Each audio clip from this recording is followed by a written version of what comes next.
নমস্কার বন্ধুরা, আমরা যারা রান্না পছন্দ করি বা খাওয়া দাওয়া করতে পছন্দ করি তারা প্রায়শই নতুন নতুন রান্না নিয়ে এক্সপেরিমেন্ট করতে ভালোবাসি। যারা মিষ্টি খেতে পছন্দ করি, বাইরে থেকে মিষ্টি কিনে এনে বারবার খাওয়া বা প্রতিদিন খাওয়া সেটা অস্বাস্থ্যকর এই ভেবে অনেক সময় সেটাকে আমরা পরিহার করি। তো বাড়িতেই কিছু এমন মিষ্টি বানিয়ে নেওয়া যায় যেগুলি স্বাস্থ্যকর এবং খুব সহজে আপনি বানিয়ে নিতে পারবেন এবং খেতেও খুব ভালো হবে। আজকে আমি সেরকমই একটি মিষ্টি রেসিপি নিয়ে এসেছি যেটি খুব সহজে বানিয়ে নিতে পারবেন এবং ভীষণ সুস্বাদু। এবং এতে এমন কিছু উপাদান ব্যবহার করা হয়েছে বন্ধুরা, যেগুলো হাতের কাছে খুব সহজেই আপনি পেয়ে যাবেন। তো আজকের ভিডিওটি আপনি শেষ পর্যন্ত দেখুন এবং আমি আশা করি এই রেসিপিটি যদি একবার আপনি বাড়িতে বানান তাহলে আপনার বারবার বানাতে ইচ্ছা করবে। তো চলুন শুরু করা যাক আজকের রেসিপিটি।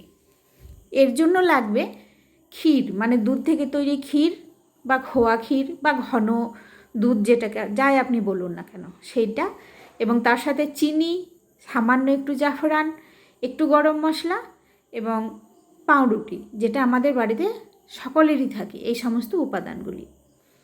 এর সাথে একটু কাজু কিশমিশ আপনি ইচ্ছে করলে রাখতে পারেন, আর না থাকলেও কোনো সমস্যা নেই। বন্ধুরা, আমার এই আহারে বাঙালি চ্যানেলটি আপনারা সাবস্ক্রাইব করে আমাকে একটু উৎসাহিত করবেন নতুন নতুন ভিডিও বানানোর জন্য। আমি রান্নাবান্না একটু পছন্দ করি, তো আমার যে সমস্ত অভিজ্ঞতাগুলো আছে সেগুলো আমি আপনাদের সাথে শেয়ার করে নেব। প্রথমে এই পাউরুটিগুলো টুকরো টুকরো করে কেটে নেবেন এবং তারপর এগুলোকে ভেজে নেবেন। আর একটা কড়াইয়ে আপনি দুধ গরম করতে দিন, দুধটা ঘন করে নেবেন। আপনি এটাকে চাইলে পুরোপুরি ক্ষীরও বানিয়ে নিতে পারেন, আবার অর্ধতরল অবস্থায় রেখে দিতে পারেন। ডুবো তেলে কিন্তু আপনাকে এটা ভাজতে হবে, সেক্ষেত্রে আপনি যে কোনো সাদা তেল ব্যবহার করতে পারেন। সর্ষের তেলটা নেবেন না, সেটাই তার স্বাদটা এই মিষ্টির সাথে খুব একটা ভালো যায় না। ব্রাউন করে ভেজে নেবেন, 4 টুকরো করে নেবেন একটা স্লাইস, এবং সুন্দর করে ভেজে নেবেন 2 পাক। খুব বেশি পুড়ে যাওয়া যায় আবার খুব কাঁচা না হয়ে থাকে সেইভাবে ভেজে নেবেন। দেখুন রঙটা কীরকম। আমি এবারে এগুলোকে তুলে নেব। এইভাবে ভেজে নেওয়ার পরে আপনি এই তেলটাকে ঝরাতে দেবেন এবং অন্যদিকে দুধটাকে ঘন করে তৈরি করে নেবেন। দুধটা ঘন করতেই একটু সময় লাগে, তাছাড়া এটা বানানো ভীষণ সোজা এবং খেতে এতই ভালো যে আপনি বারবার বানাতে পারবেন।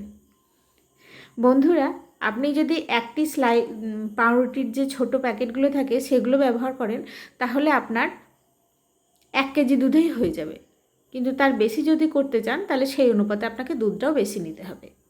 এদিকে পাউরুটিগুলো ভাজা হচ্ছে আর ওইদিকে আমি দুধটাকে ঘন করে নিচ্ছি।